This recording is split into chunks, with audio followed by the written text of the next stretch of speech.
So yesterday I gave you a prelude to what we are going to do. We are going to learn about money today.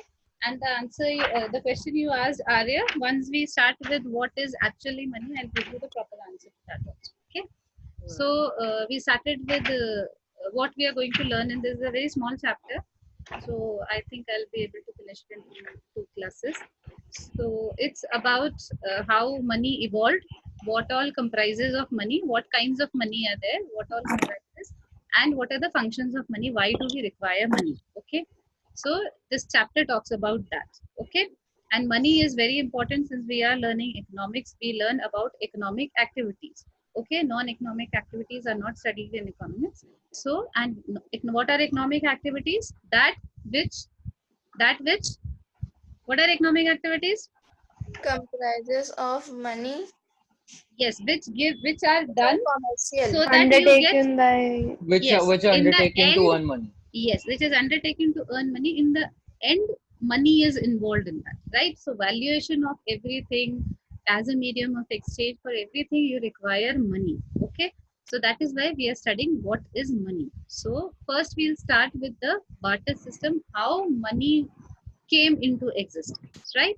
So initially, with the start of civilization, when people, because everybody cannot produce everything, everybody cannot have everything. Okay, so there is a requirement of change. What I have, but I have requirements. Our wants are unlimited, but we have limited resources. The same thing was there when civilization also started, right?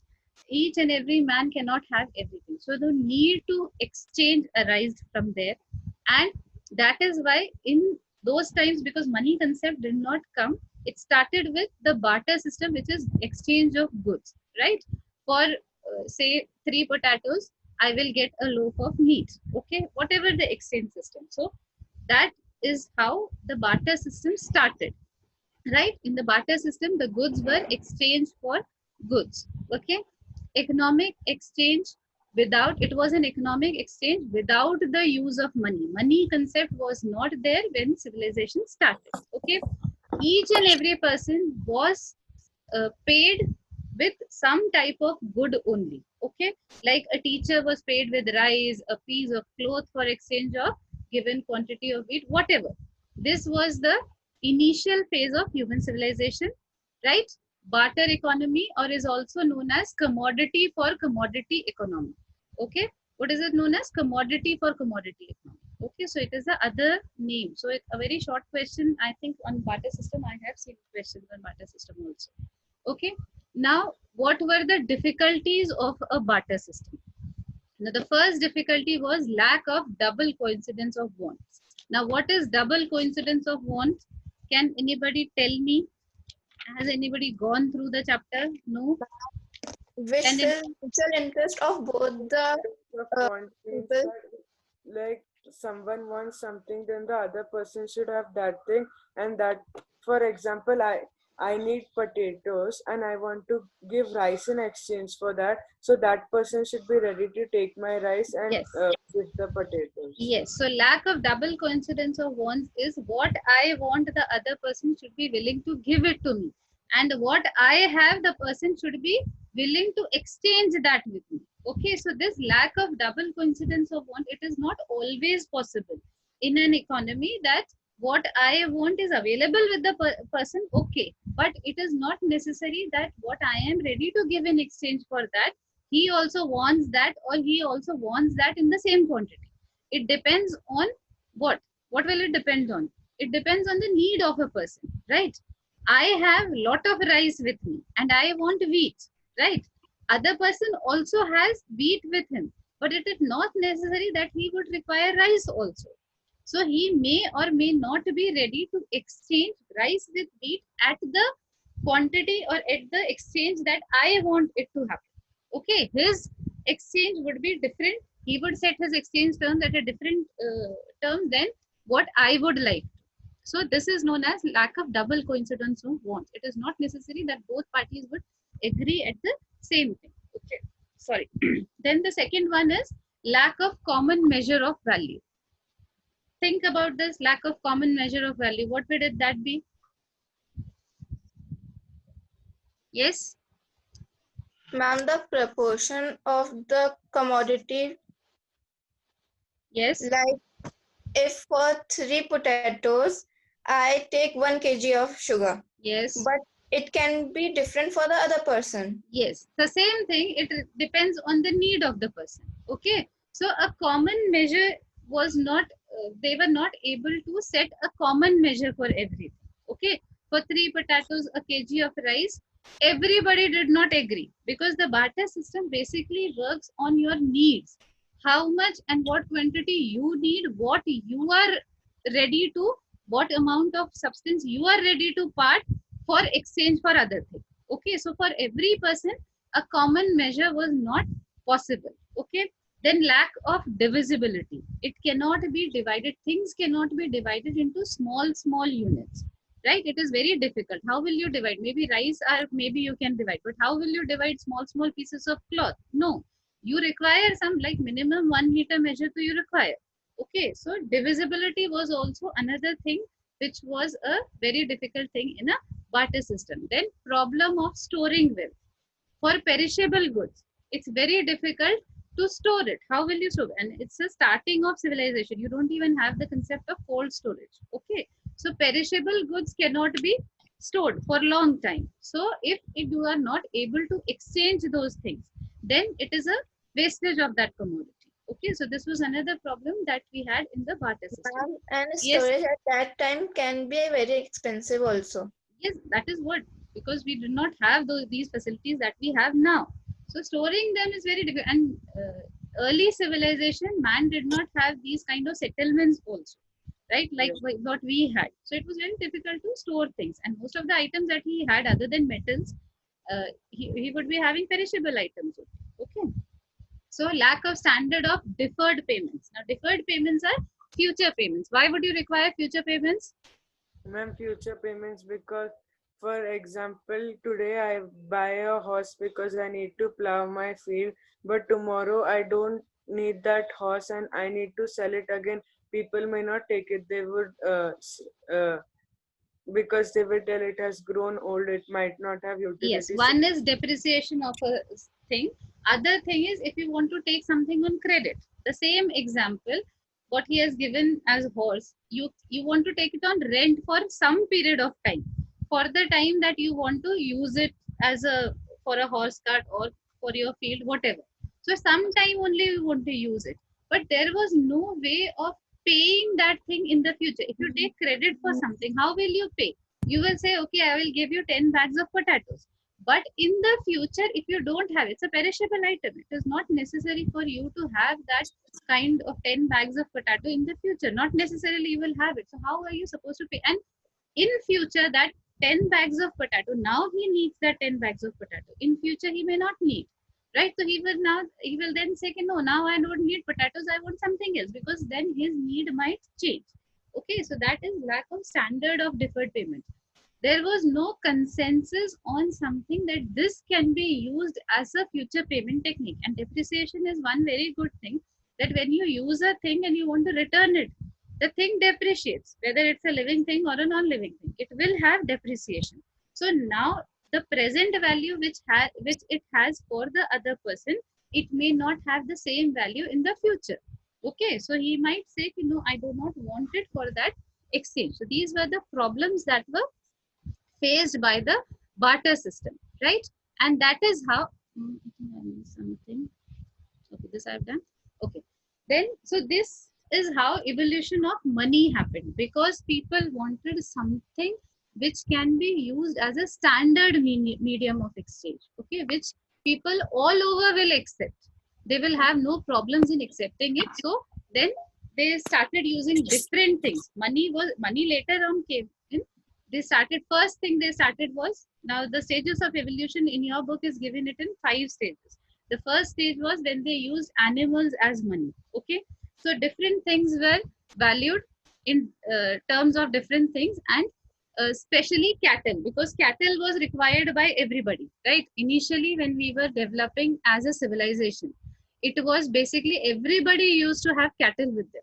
So cattle was one thing which they kept as standard, and everything else was valued in terms of cattle. You must have heard about the term godhan, where cow were used to exchange for things, and it had a standard thing. For one cow you will have this much bag of rice, these kinds of things. So cow dung was used in our country a lot, right?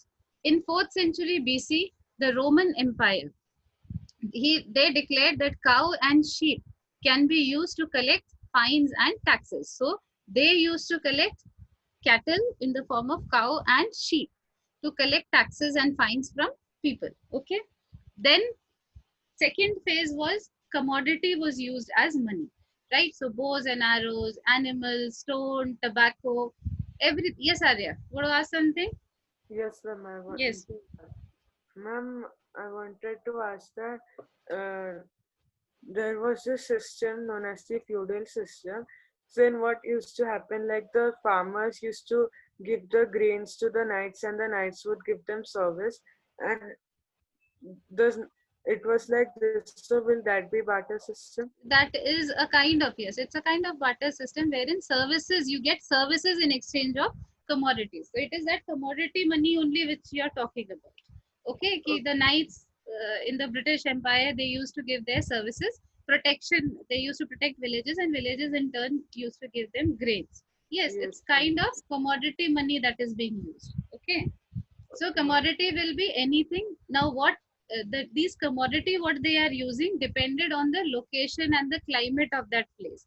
If it is near the sea, there are a lot of seashells available. So people would trade in terms of seashells. Okay.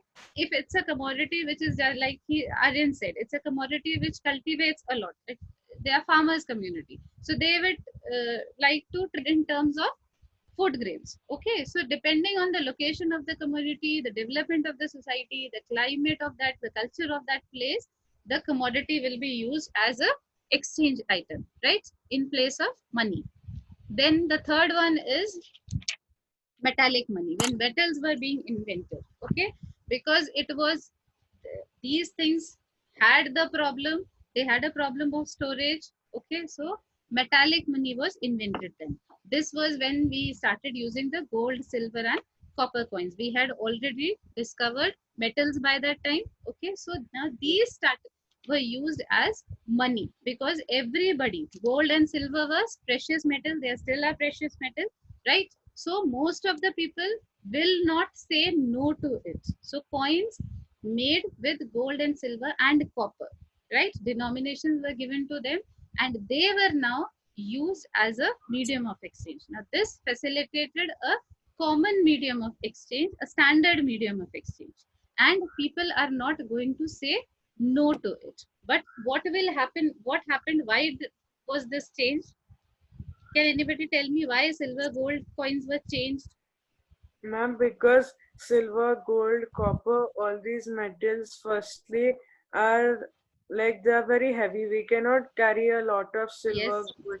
And yes, secondly, it is that these metals are in a limited amount and they are precious. So, like yes. as the population and the economies grew, it was difficult to match up with the Yes, people. the amount of metal that you could extract was not able to match up with the growing economy and the growing population. And second thing, it is very difficult to carry these across, right?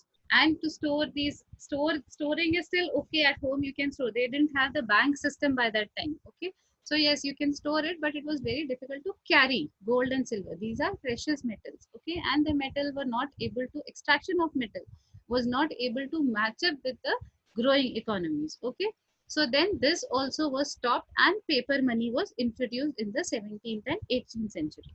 Now paper money is lighter, it is easier to carry, okay, and it is easier to store also, right? So instead of using gold, silver and copper metals, now paper was introduced. Okay, and what after this we have,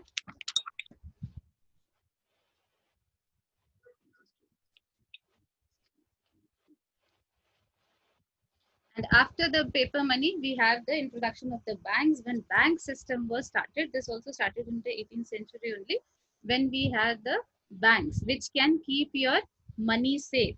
Okay, and the banking system started actually, right? So the paper money was inconvenient. There were storage problems in the same sense that if you have a huge amount of money, it was difficult to store.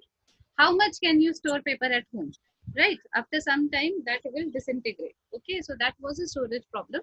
Then counting huge sums was difficult, right? So when the bank comes in, you can easily keep your money with the bank. It's a accounting system which you are actually keeping. It's in the accounts. Okay, it's not the actual cash.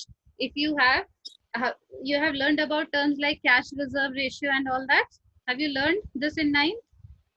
Think banking is not there in No, mind. ma'am. Okay, so what happens is bank have a fixed cash reserve ratio, right? So the entire money that is circulating in the economy, it is not that the entire that much money is there in terms of paper money. Okay, they have a fixed amount of money only which they keep as cash. Rest is all in their accounting system. It is all accounts that they keep. So if the cash reserve ratio is suppose 2.5%, so the for the entire total money which the banking system has with them, of that only 2.5% they will keep as cash for the daily demand deposits that the people make. Rest is there only in their accounts. It is in writing in their accounts. Okay, it is not kept as liquid money. Okay, so the storing problem was solved with this bank money. Counting huge sums, it is very difficult now that computers have come, so it is very easy to use electronic money. Otherwise counting this money was also very difficult. So now after banking system came, you can issue checks for that. So one single paper will give you lakhs of money. You can transfer easily, you can pay with that check and drafts easily. It is easy to transport money now with the advent of your paper I mean plastic money. It is very easy now to transport that money also, right? And it has a limited amount of risk. If you are carrying lot of cash with you, it holds a risk for you. But if now you are having checks or you have drafts with you, or you have a plastic money, your credit cards and debit cards, the element of risk reduces a lot because nobody else can use it other than you, right? Checks, when you issue checks in the name of somebody else. If have you paid attention, your parents write account pay only, they cross the check. Have you ever seen checks being written by your parents? Do you pay attention to that? Yes, Suppose they are paying fees through check. Okay, so they will write on it pay to the name of the school. Okay, and then amount what has to be paid, they will sign it because it will go from their bank account and they will cross the check. Crossing the check, they will write account pay only. That means the school has to deposit that check in their account. You cannot give the check to the bank and take cash in its return. Okay, even when you are paying the money to some shop, when they make payments through checks, they always write account pay only. It is never given by the name of a person. If you want to want that person to withdraw money from the bank, then only it is written in the name of that person. Otherwise it is always a crossed check that you have to deposit it in the account of that person, and then only he can withdraw money from there once the money is transferred from your account to his account. Okay, so it reduces the element of risk that somebody can do a fraud and take money from your account. Okay, and checks can be written for this exact amount. If you have to write 100.02, you can write a check of 100.02. Okay, if you have seen checks that are issued by banks as compensation, or your parents are into shares, when they get these debt accounts checks, they are somewhere sometimes mentioned in point some figure. So checks can be issued can be written for an exact amount. You don't have to worry about the exact amount of cash, which is not possible with cash and coins, but it is possible with checks. Okay, so bank money is clear with you, Yes, ma'am. right? Till here there is no problem. Next. No, ma'am. So now we'll start with the barter system. We have finished. Now we'll start with what is exactly money, what is its definition, and what comprises money. Okay, so money was derived from the word moneta, which was a Roman goddess, and it was the first time in her temple that money was first coined. That is why the term given was money. Money in general terms means it is a medium of exchange, right? Medium of exchange for anything.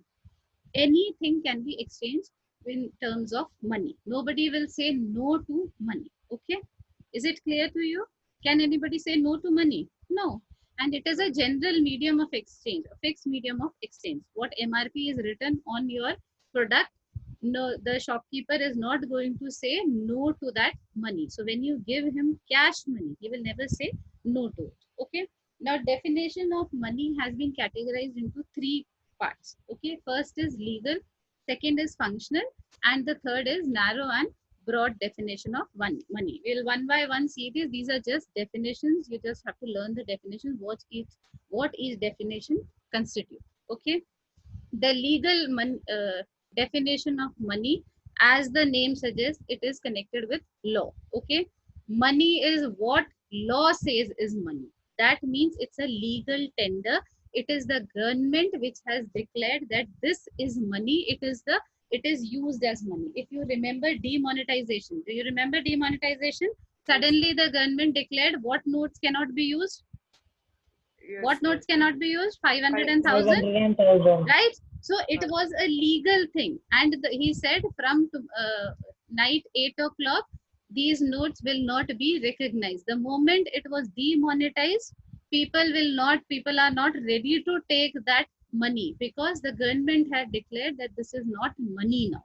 So what the government declares this is money, what the law says this is money, is money.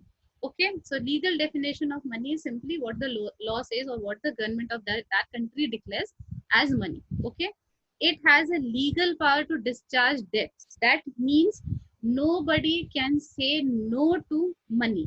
Okay, if you want to discharge your debts, the other person cannot say no to money because it is a legal tender. Okay, legally the government has given it the power that it can satisfy that much want of that person. Okay, so no one can say no to money. So no creditor can refuse money or ask for any other form of it. Okay, if you are paying in cash to some creditor, he cannot say no. He cannot take you to the court for it, because it is a legal tender with which you are paying money. Okay, and legal tender money, it comprises of currency notes and coins.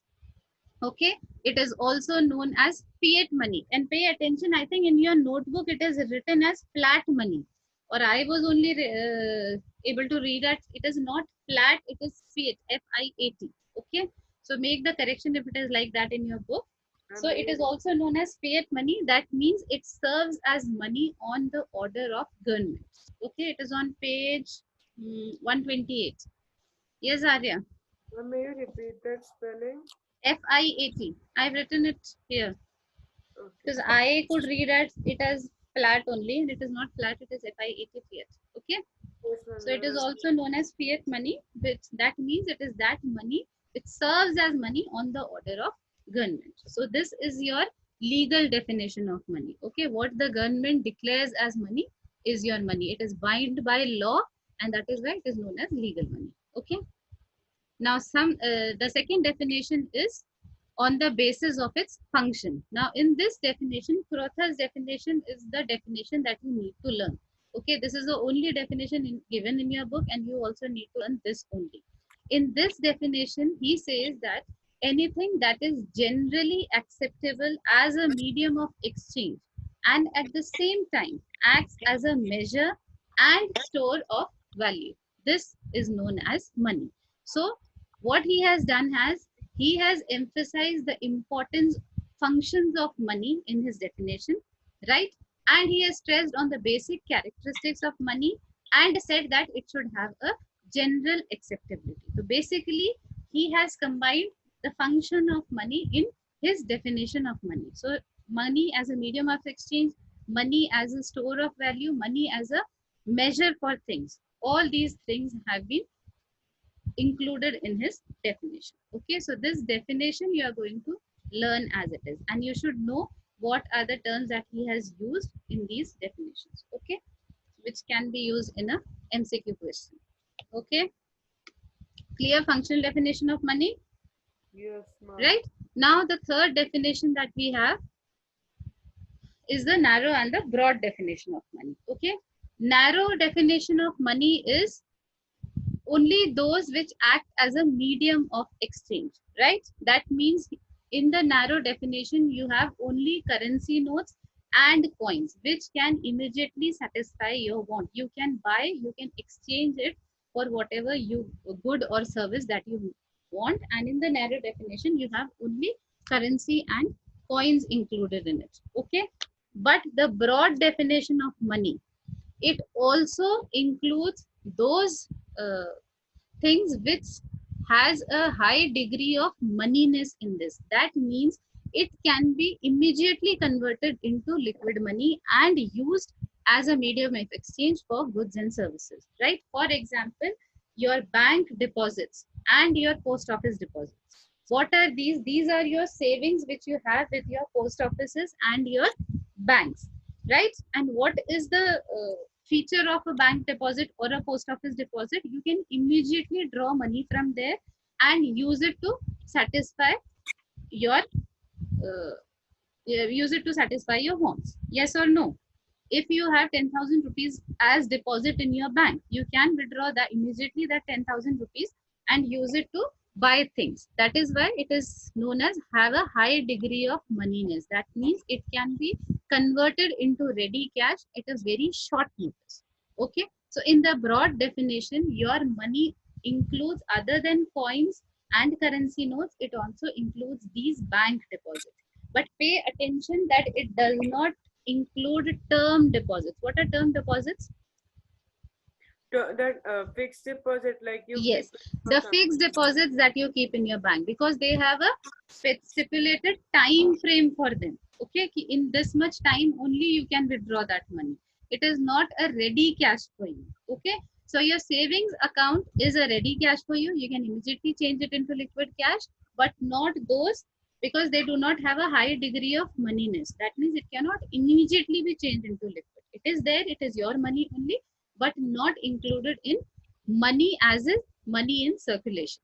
Okay, clear? Narrow and broad definition clear to all of you? Yes, ma'am. Yes. Now we come to the next topic, that is forms of money. I have how much time left? 10 minutes. Okay. Various forms of money. The first form is full-bodied money. Now, full-bodied money means the value of commodity which is used as money, right? The value of that commodity is equal to the value as money. For example, when you were using gold and silver coins, as a commodity also, gold and silver is precious. Yes or no? Yes or no? Yes, ma'am. Yes. And as when it is converted as money also, it had the same high degree of preciousness. Yes, they are minimum things which the poor people use, they were copper, because copper metal as it is was inexpensive, right? Then the second degree was of silver coins, and then you had the gold coins. So silver is more expensive than copper, but lesser than gold, and gold is the most expensive. It was only the rich people who used to have gold coins, so their degree as a use as a medium of exchange was also accordingly. Yes or no? Yes or no? Children, Zara, Yes, by ma'am. expression that you are not understanding. Are you understanding? Yes, ma'am. Yes. Divita, Avni, Yes, ma'am. Meet, I can't see only. Krishna, Yes, ma'am. all clear? Siddhant, Yes. Simar also, Simar has gone. Okay. Is it clear to all of you when we talk about full-bodied money as a commodity also, it is as precious as the value as it is taken in money. Okay. Clear to all of you?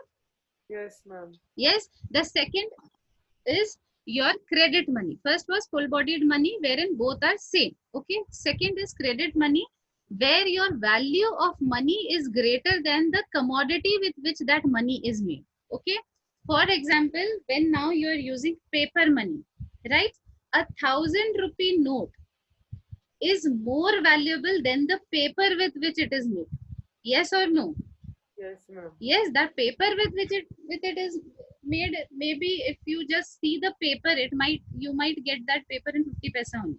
Okay, but because it is a printed note of 1,000 rupees, it has a much greater value as money than as the commodity with which it is made. This is your credit money. So coins and note comes in the credit money. Okay, clear to all of you? Yes, ma'am. Yes. The third one is legal tender money. Now, legal tender money and credit money, they have some sort of similarities in them. Legal tender money is just as the name suggests, it is a legal sanction which is given by the government. So, all your coins and notes come under this legal tender money. Okay, legal tender money, they are of two types: limited legal tender and unlimited legal tender. Now, what is limited legal tender in our economy? It is coins. Why it is known as limited legal tender? Can anybody explain it to me?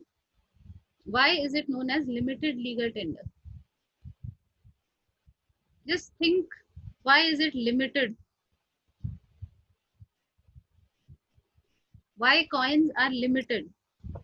What is the meaning of limited? Ma'am, limited means like it's Limited just use, some uses. Yes? Yes or no? ma'am, So why do because you say coins are limited legal tender money? Ma'am, it cannot be used everywhere. Yes, it cannot be used for everything. Yes, yes or no? When you yes, give a 10 rupee note to a person, he will readily accept it. But imagine you are giving 25 paise and making it 10 rupees and giving it to him. Yes, some might take, some may say, no, we will not take this many coins. You give us a 10 rupee note only.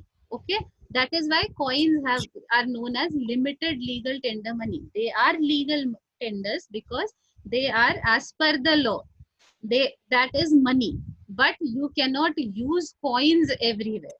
Okay, for whatever amount. But notes, currency notes, nobody will ever say no to currency note. They cannot say no to it. Okay, that is why it is known as a unlimited legal tender.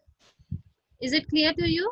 100 yes, rupee note, nobody will say no to it. 2000 rupees note, unless you are buying something of 100 bucks only and you are giving him 2000 rupees, he doesn't have change for it.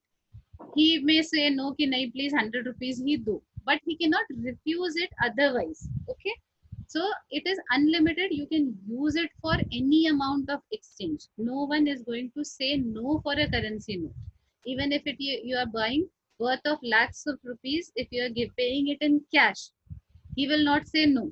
Okay, but coins have a limited usage, and that is why it is known as limited tender money. Okay, clear to all of you? yes, ma'am. Yes. Then there is a difference between currency versus money. Okay, so what is currency? Currency is legal tender money. It has got a legal sanction, right? Money is what is commonly accepted as a medium of exchange. Now there is a difference between currency and money. Okay, currency is paper notes and coins only, right? But money is what is 100% liquid. What else can you include in money other than paper notes and coins?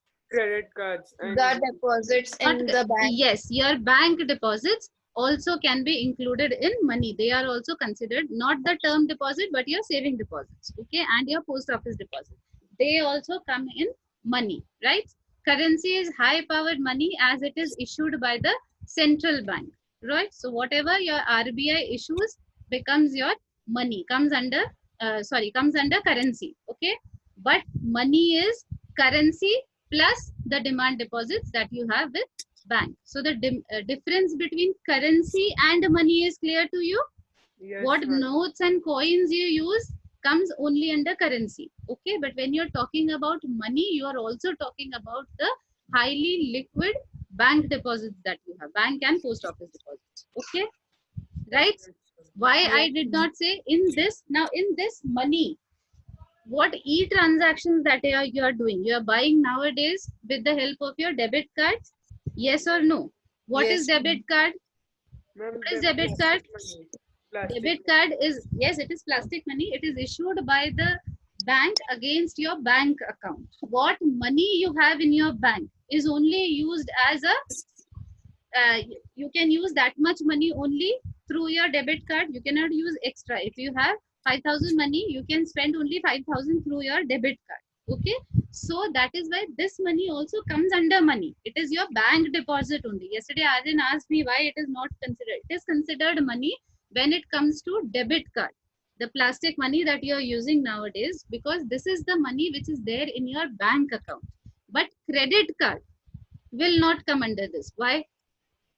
No, because it's not against our bank account. The bank is paying for that. Yes, it is a credit for which you have to make a future payment. Okay, it is not something which can be readily converted into liquid cash. Okay, so your debit card will come under this bank deposit, so it is considered as money. It has a high degree of moneyness. It can be readily converted into liquid cash. Okay, you can withdraw money, go to an ATM and withdraw money from there, right? Is it clear to all of you? Yes, ma'am. Yes? Okay. So next, how much time do we have? We have 1 minute. Okay, we'll do this small thing. Bank money. Bank money, I have already told you, it is the money which is deposited in the bank. We are about to finish. It is payable on demand, right? Whatever amount is there in your bank, you can ask for it on demand. Okay. It can be converted into cash on demand. You can write checks based on that, and you can use those checks to make payment, right? Now pay attention that it is checks are not considered money. They are made on the basis of your bank deposits, but a person has a right to say no to a check. Yes or no? Yes, ma'am. A person can say no to Yes, check. ma'am. He can say, but he can never say no to your currency note. Okay, because it is a legal tender money. But checks के लिए a person can say no. You know, I will not accept check, whatever reason. I don't want to go to the bank to deposit it, or I don't have a bank account where I can deposit it. So checks, yes, Arya. Ma'am, I want to